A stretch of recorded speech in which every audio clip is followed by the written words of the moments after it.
तमसो मा ज्योतिर्गमय। हेलो दोस्तों, एमएस क्लासेज में आपका स्वागत है। मैं मुकेश कुमार शर्मा आपके सामने आज बालक का सामाजिक और संवेगिक जो सिद्धांत है, इससे पहले अपन ने कई सिद्धांत पढ़े थे। आज ब्रेनर का जो सिद्धांत है उसको देखेंगे। तो आइए दोस्तों, बालक का सामाजिक और संवेगिक विकास किस प्रकार से होता है, कौन कौन सी चीज़ें उसको विकास को प्रभावित करती हैं, वो देखते हैं। देखिए यहाँ पे यूरी ब्रेनर ने, ये अमेरिकी मनोवैज्ञानिक हैं, इन्होंने बालक का सामाजिक और सांवेगिक विकास का पारिस्थितिक सिद्धांत दिया है दोस्तों। तो यहाँ पे अपन ने सबसे पहले इम्पोर्टेंट बात ये हो जाती है कि सामाजिक सांवेगिक विकास का पारिस्थितिकी सिद्धांत किसने दिया था। तो वो थे अमेरिकी मनोवैज्ञानिक यूरी ब्रेनर। तो दोस्तों देखिए, इसी सिद्धांत का दूसरा नाम है जैव पारिस्थितिकी मॉडल। इसका दूसरा नाम है, ये इम्पोर्टेंट है, इसका नाम परिवर्तन करके जैव पारिस्थितिकी मॉडल कर दिया गया है इन्हीं के द्वारा। और अब बात आती है कि बालक का सामाजिक और सांवेगिक जो विकास है वो किन किन चीज़ों से प्रभावित होता है या किन किन चीज़ें उसके ऊपर प्रभाव डालती हैं। तो दोस्तों यहाँ पे ब्रेनर ने बहुत अच्छी तरह समझाया है कि एक बालक का जो सामाजिक और सांवेगिक जो विकास होता है वो अलग अलग मंडलों में या अलग अलग स्तरों के अंदर बांटकर उन्होंने समझाने की कोशिश की है कि बालक का जो सामाजिक और सांवेगिक जो विकास होता है वो किस तरीके से होता है, या उनके सामाजिक और सांवेगिक विकास को कौन कौन सी चीज़ें प्रभावित करती हैं। तो आइए दोस्तों, इन्होंने पर्यावरण के 5 स्तर बताए गए हैं। इन्होंने अपने इस सिद्धांत में पारिस्थितिकी मॉडल के अंदर उन्होंने 5 स्तर बताए हैं। और वो 5 स्तर कौन से हैं जो बालक के सामाजिक और सांवेगिक विकास को प्रभावित करते हैं या उनका प्रभाव पड़ता है। तो दोस्तों सबसे पहले नंबर का जो स्तर है वो है लघु मंडल। लघु मंडल क्या होता है? बालक का जो प्रारंभिक वातावरण होता है दोस्तों, प्रारंभिक वातावरण का मतलब जन्म होने के बाद बालक जिस परिवेश में, जिस वातावरण में रहता है, उस वातावरण से बालक का जो सामाजिक और सांवेगिक जो विकास होता है, उन चीज़ों का जो प्रभाव पड़ता है वो इस मंडल के अंतर्गत शामिल किए गए हैं। तो यहाँ देखिए दोस्तों, लघु मंडल में बालक का सामाजिक वातावरण का सबसे भीतरी और निकटतम वातावरण है। कौन सा? लघु मंडल। अब भीतरी और निकटतम कैसे है? क्योंकि वो जिस परिवार में रह रहा है उस परिवार में देखो माता पिता, दादा दादी, ताऊ ताई, बुआ फूफा जो भी पड़ोसी हैं, उनका प्रभाव बालक के सामाजिक और सांवेगिक विकास पर जो होता है वो इस मंडल के अंतर्गत आता है। अब देखिए, लघु मंडल में बालक के सामाजिक और सांवेगिक विकास में सबसे ज़्यादा तो माता पिता, क्योंकि वो शुरुआत में सबसे निकट जो है वो अपने माता या पिता या दादा या दादी के संपर्क में रहता है। उनके संपर्क में रहने से वो उस जो नया एक वातावरण बनता है उस वातावरण से वो देखता रहता है, समझता रहता है, सुनता रहता है, तो वो उसके सामाजिक विकास के ऊपर बिल्कुल प्रभावित करता है।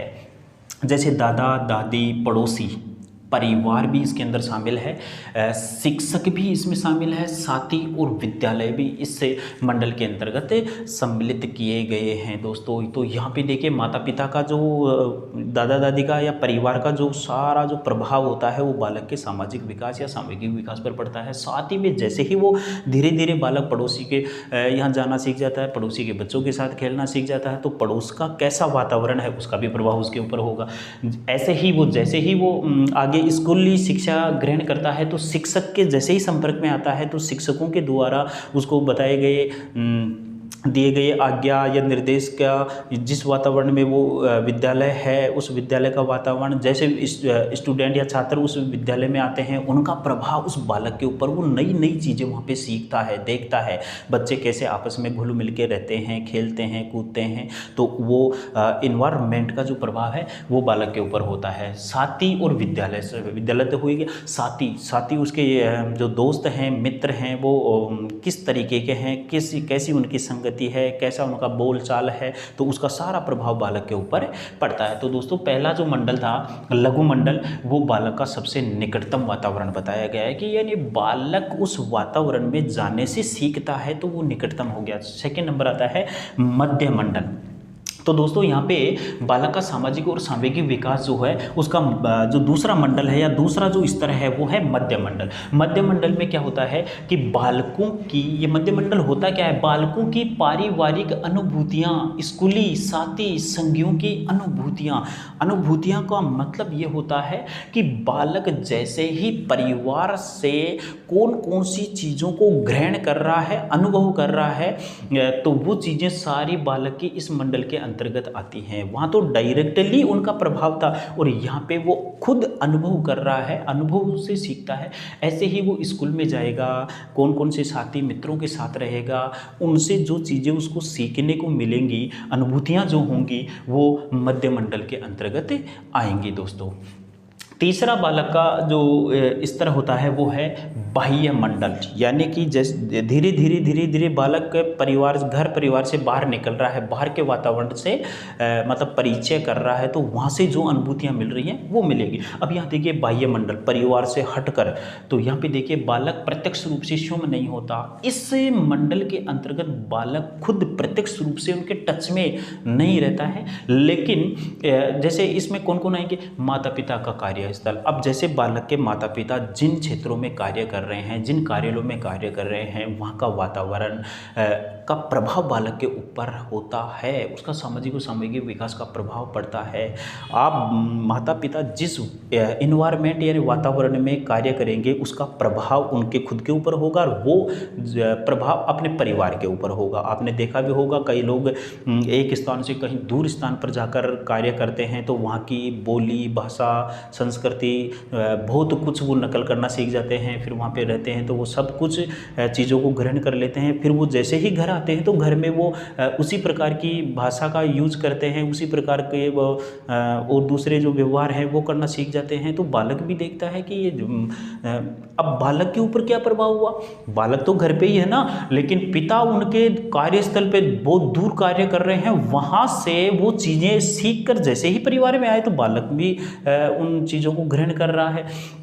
उसी प्रकार से माता पिता का कार्यस्थल सबसे प्रमुख होता है। धार्मिक स्थान, दोस्तों आसपास में जहाँ धार्मिक स्थल होते हैं वहाँ बालक आना जाना हो जाता है। जैसे बड़ा होता है बालक वहाँ पे जाता है, सीखता है, देखता है, अनुभव करता है। वो सारी अनुभूतियाँ यहाँ बाह्य मंडल के अंतर्गत आ जाती हैं। परिवार की आर्थिक स्थिति, और दोस्तों परिवार की जो आर्थिक स्थिति है उसका प्रभाव भी बालक के सामाजिक और सांवेगिक विकास पर पड़ता है, क्योंकि बालक का परिवार की जो आर्थिक स्थिति है वो बालक के विकास में बिल्कुल सहयोगी करती है।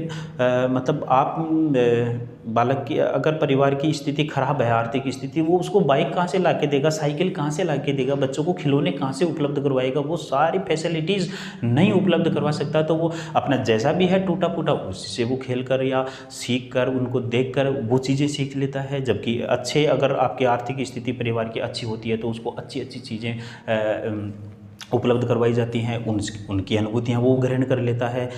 तो वही बात आ गई कि अमीर का बेटा गरीबी का क्या जाने, गरीबी क्या होती है, गरीबी का अनुभव ही नहीं किया उसने। तो ये दोस्तों ये बालक के ऊपर काफ़ी प्रभाव रहता है इन चीज़ों का। तो परिवार की आर्थिक स्थिति भी बालक का सामाजिक और सांवेगिक विकास में काफ़ी कुछ प्रभावित करती है। दूसरी बात आती है सरकारी नीतियाँ। देखिए सरकार के द्वारा अलग अलग क्षेत्रों में अलग अलग प्रकार की नीतियाँ जारी की जाती हैं, उन नीतियों का प्रभाव हमारे परिवार पे होता है, परिवार का प्रभाव बालक पे होता है। तो ऐसे एक दूसरे से कनेक्टेड है ये। तो उनका प्रभाव, सरकारी नीतियों का प्रभाव भी बालकों के ऊपर पड़ता है, बालक के सामाजिक विकास पर पड़ता है। और फोर्थ नंबर पे आता है दोस्तों वृहद मंडल। वृहद मंडल नाम से बहुत बड़ा विस्तारित रूप है इसका। तो वृहद मंडल में क्या आ जाता है दोस्तों, बालक बड़ा होता है और वो धीरे धीरे सांस्कृतिक मूल्यों को पहचानना सीख जाता है। सांस्कृतिक मूल्यों का जो प्रभाव होता है बालक के सामाजिक विकास पर पड़ता है। सेकंड नंबर पे सामाजिक प्रथाएं, हमारे समाज के अंदर जैसी जैसी प्रथाएं होती हैं उनका प्रभाव बालक के ऊपर पड़ता है। जिन प्रथाओं में वो रहते हैं, देखते हैं, सीखते हैं, अनुभव करते हैं, उन प्रथाओं का जो प्रभाव है, सामाजिक विकास है या सांवेगिक विकास है, वो उसी के अकॉर्डिंग हो जाता है। देश में कानून व्यवस्था कैसी है, एक तो तानाशाही हो, एक प्रजातंत्र हो, लोकतंत्र हो। तो लोकतंत्र में जिस तरीके से कार्य किया जाता है, सबकी सलाह ली जाती है, मतलब वोटिंग वगैरह होती है, तो वो बालक पहले से ही देखता आता है कि अपने बड़े पापा मम्मी ताऊ ताई जैसे भी हैं आज वोट मतदान करने जा रहे हैं, ऐसा कोई कैंडिडेट आते रहते हैं, तो उनसे वो सीखने को मिलता है। एक है तानाशाही, तो तानाशाही या राजतंत्र होगा तो राजतंत्र के प्रभाव यानी बालक के ऊपर होंगे, उसके सामाजिक विकास को प्रभावित करेंगे। तो ये सब चीज़ें बालक के सामाजिक और सामूहिक दोनों विकासों को ही प्रभावित करती हैं ये सभी चीज़ें। तो हमारी सरकार की जो नीतियां हैं उनका प्रभाव भी बालक की सामाजिक और सामूहिक नीतियों के ऊपर होता है।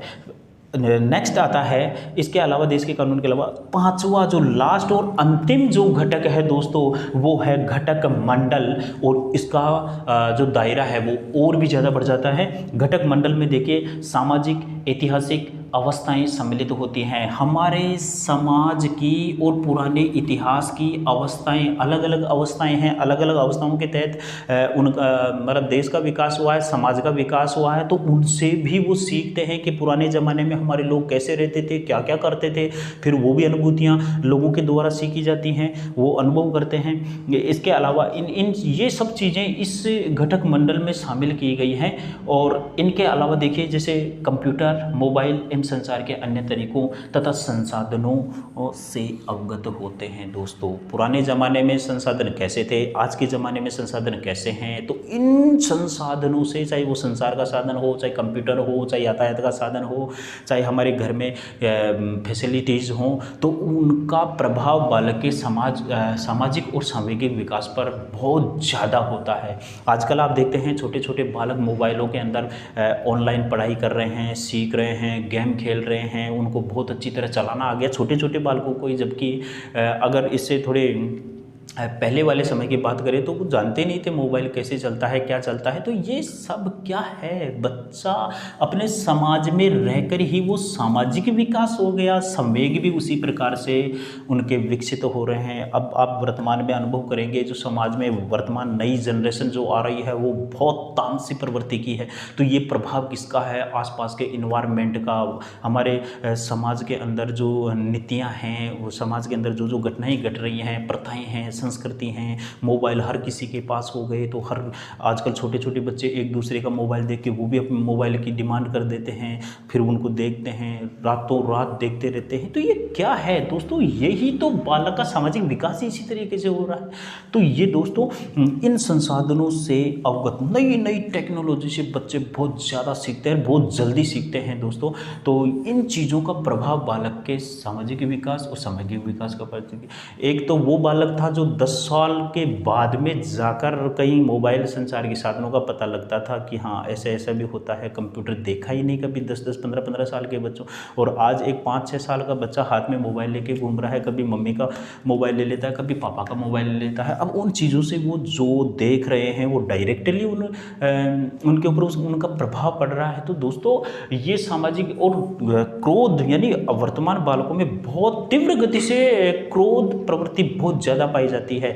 उनके मन के मुताबिक अगर काम नहीं हुआ तो तुरंत झल्ला उठते हैं। तो ये क्या है, ये सब चिड़चिड़ापन इन्हीं मोबाइलों की देन है दोस्तों। लेकिन सीख भी रहे हैं, दोनों ही पहलू हैं, अच्छे भी हैं बुरे भी हैं।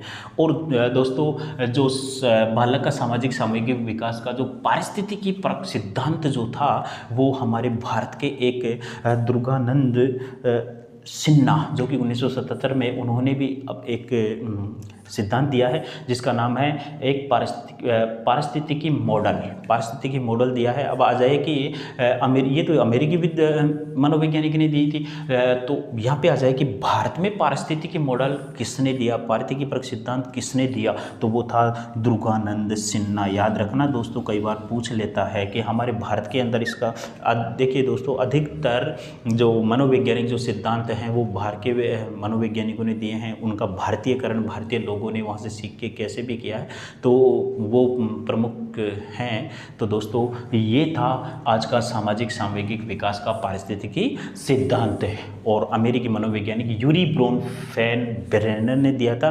और दोस्तों मैं आपसे यही अनुरोध करूँगा कि चैनल को लाइक सब्सक्राइब ज़रूर करें दोस्तों। थैंक यू दोस्तों।